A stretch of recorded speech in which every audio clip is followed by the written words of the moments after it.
Original Sin. That's a pretty appropriate title considering how much sinning was going on at the time. It's a steamy movie. It's got some pretty steamy scenes in it. Take me home now. That's certainly what's gotten a lot of attention. It has, and I think hopefully when people, and we kind of expected it that's what people would pick up. You know, they'd pick up on that, and a lot of the other things they can't talk about because it's a thriller and there are secrets, and so you can't talk about the other things. And so the obvious aspects of it is that it is a very passionate film. I didn't have any intention of making a sexy movie. That wasn't what I went out to do. I wanted to do a film about characters and explore why different things come out in different ways in our life. The movie opens with those incredible lips of yours looking on a theater screen about the size of king-size pillows on a big bed made for trouble. And your character says, do you remember, I'm sure you remember the opening line. No, I don't. You cannot walk away from love. You cannot walk away from love. How true is that? Oh, it's for very you? True. It's my whole life. I'm deeply, deeply in love with my husband, and wouldn't, and I don't even know how I could live without him if anything ever happened to him. So I can't imagine.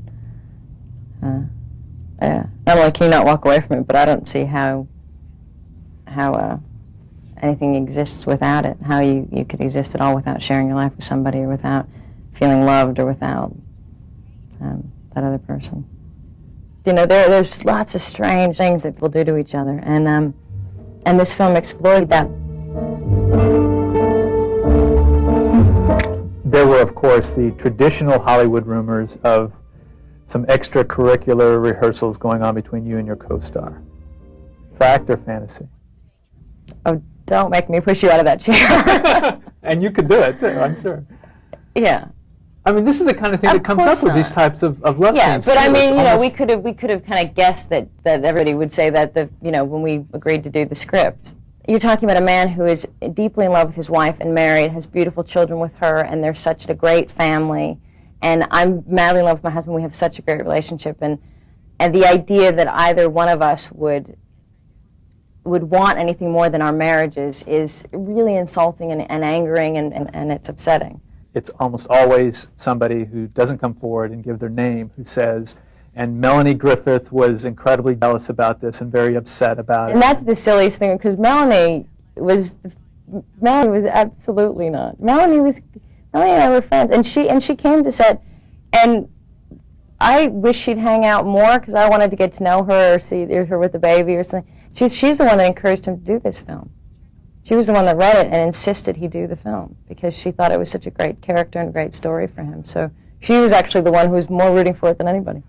And the reality is, you ask any other, two married couples that, and they'd hit you. They'd hit you, and they'd be really angry, and you wouldn't be somebody they'd consider a decent person. You know what I mean? It would just be not a question you ask, or not something you think about. Right. But in this business, it's just another question, and it's not that bizarre. For some reason, it's not.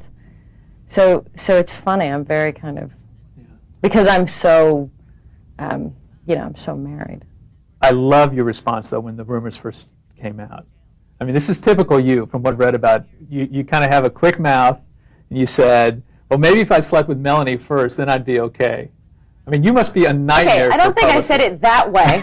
By the way. Well, how would you say that? I didn't say it at all that way. I was being playful. It was my way of saying that he's married to a beautiful woman, and I'd sooner sleep with her, than have an affair with him. You realize it's those kinds of comments that make you a nightmare for Hollywood publicists to have to deal with. And that's why I don't have one.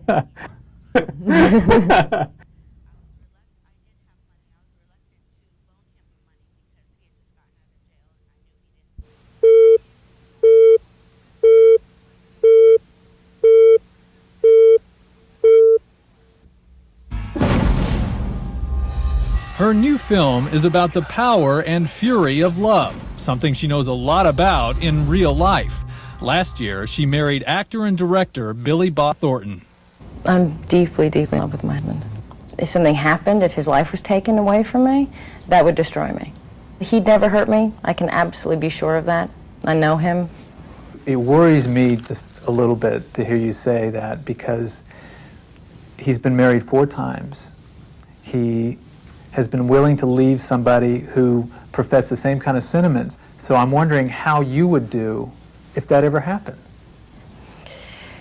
How many women have you slept with? 1, 2, something like that. Your point being? My point being, he got married a few times. He's hoped to have something that was eternal. He didn't just sleep around with thousands of women and, you know, he does believe in marriage. He tried. We are all looking for our best friend. You try in life and time goes by and we got lucky. Jolie is a tempting tabloid target, one odd story after the other, such as she and Billy Bob wear necklaces containing each other's blood. Blood is life, and it's my husband's life and my life, and it's beautiful to me. It's funny to me when I see people wearing huge, like, $3 million diamonds. That's bizarre, you know? So I'd rather have my husband's blood.